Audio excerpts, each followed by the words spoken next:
Olá a todos, eu me chamo Júlio Marcos Gomes Ribeiro, sou acadêmico do 9º período do curso de Engenharia Química da FATEB, Faculdade de Telêmaco Borba.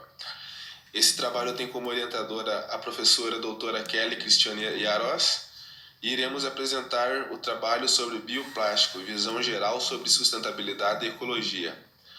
Aqui dando uma leve introdução. O plástico, até atingir níveis avançados de conhecimento e fabricação, veio evoluindo-se ao longo dos anos.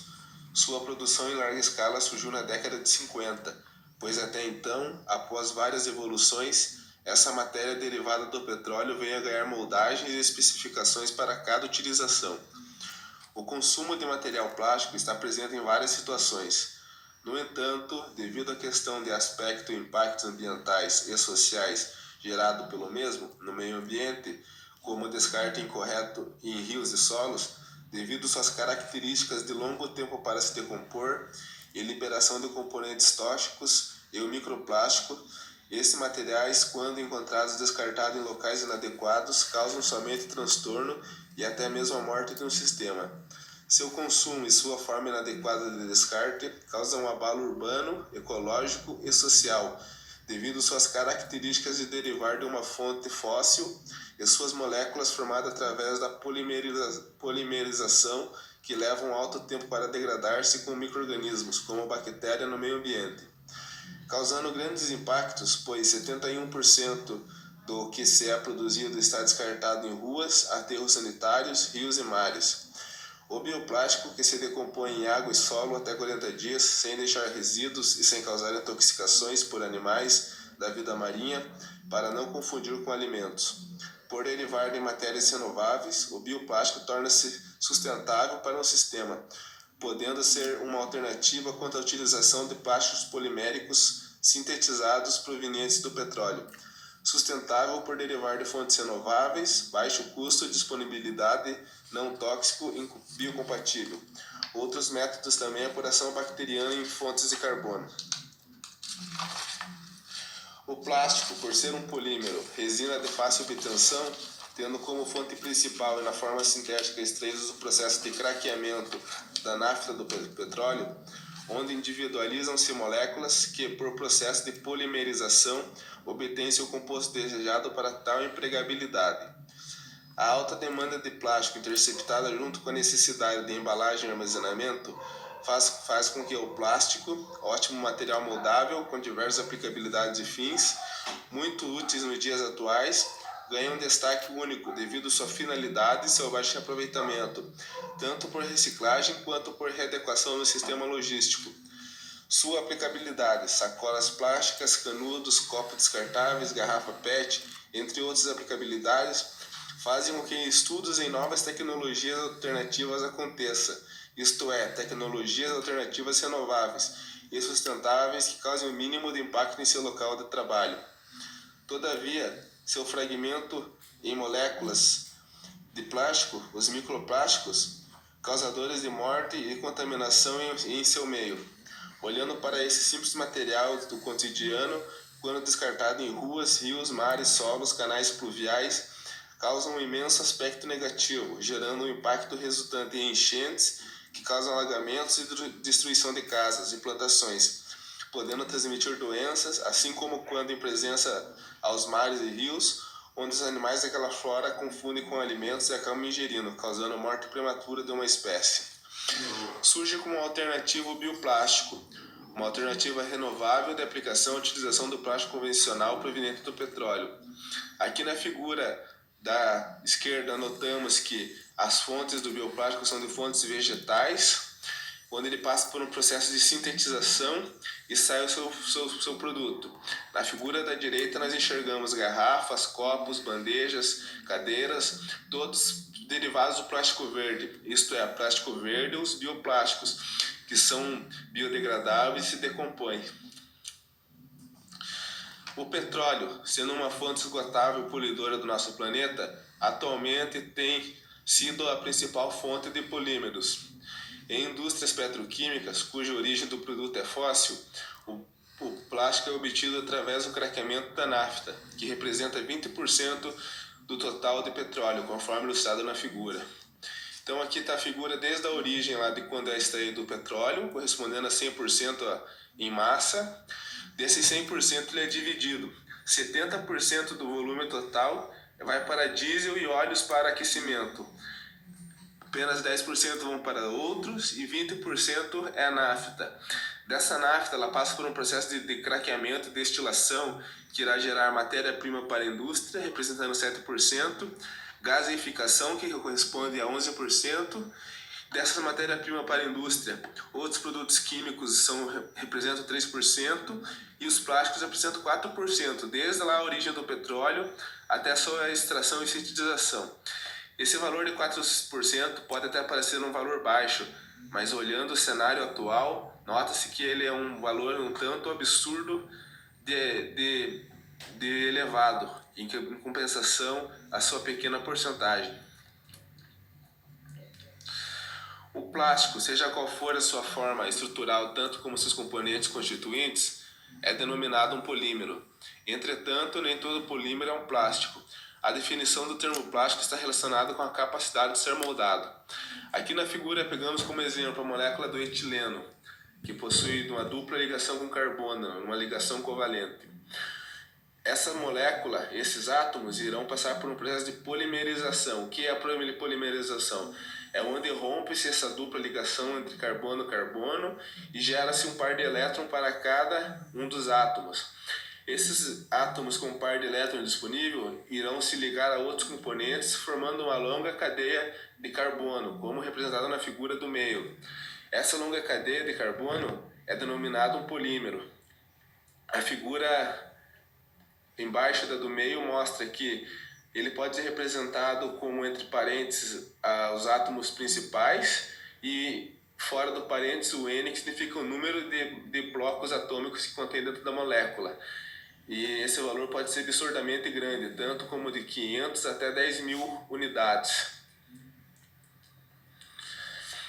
Ao lado nota-se a cadeia polimérica do polietileno na sua forma atômica, é uma longa cadeia, conforme foi mencionado, que formada pelos átomos que foram derivados do processo de polimerização. Somente no ano de 2017, a produção mundial de plástico atingiu 8,9 bilhões de toneladas. Esse valor é referente a um período desde 1950 até 2017. A produção mundial de plástico atingiu 8,9 bilhões de toneladas, onde apenas 5,05 bilhões são reciclados, 0,9 bilhões são incinerados, 5 bilhões estão contidos em aterros e natureza e 6,5 bilhões de toneladas são descartados. Agora aqui nós vamos ver uma forma de porcentagem no gráfico de pizza. Desses 42% do volume total estão descartados, tanto como no descarte correto quanto no incorreto.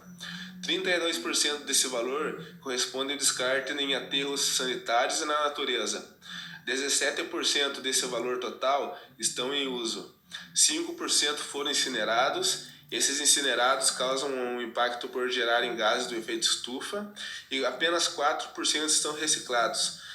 Agora, comparando esse valor, é um valor muito baixo em questão da sua produção, que é reciclável. Toda a outra quantidade estão dispersas e distribuídas em meio ambientes e solos, o que causa apenas transtornos e impactos, tanto sociais quanto ambientais. Quando não descartado o plástico de forma correta, devido ao seu alto consumo e alta demanda de descarte do plástico, seu impacto urbano em cidades pode influenciar na geração de alagamentos quando os bueiros encontram-se obstruídos para efetuarem a drenagem da água acumulada nos canais de escoamento, sendo que uma parte drenada nos rios. Essa figura ilustra uma pilha de lixo descartado plástico. É apenas uma pequena porcentagem da quantidade mundial existente.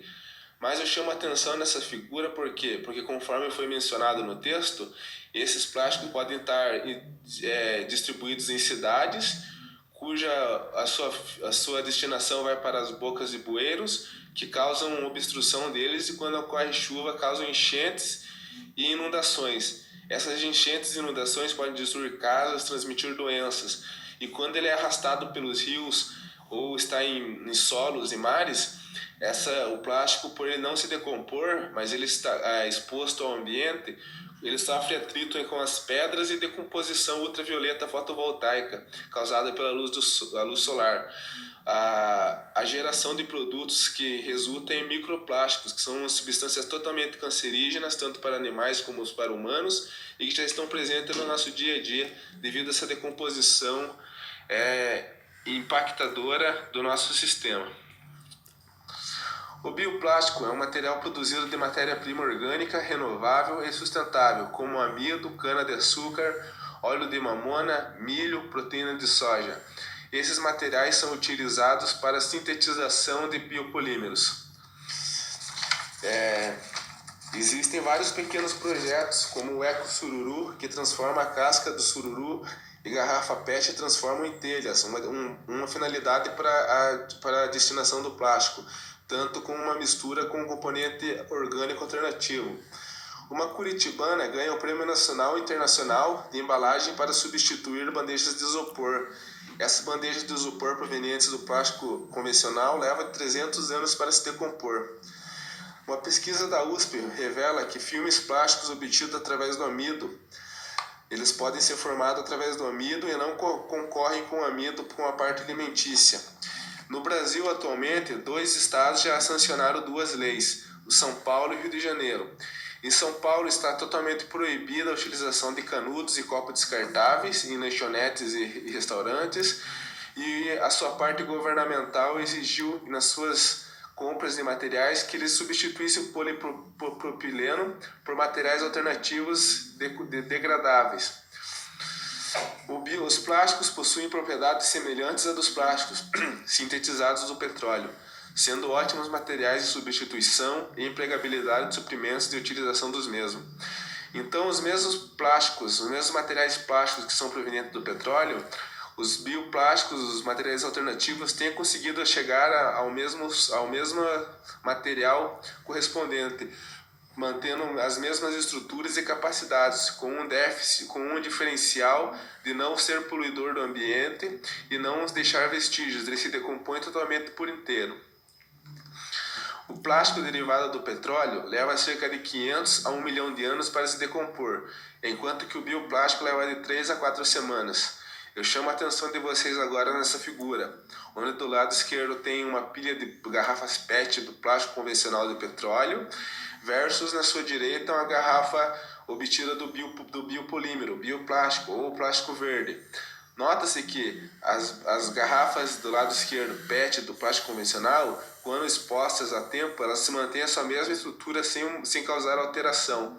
Já do bioplástico, à direita, nota-se que, quando ele é descartado, exposto à umidade, calor, vento e micro-organismos, ele se decompõe, ele vai se degradando por ataque bacteriano, sem deixar restos e resíduos impactantes ao meio ambiente. Outro detalhe é que esse plástico pode ser comestível tanto para o ser humano quanto para animais. Eles não acabam causando transtornos e danos à vida animal e à vida humana. As referências para a aplicação desse trabalho.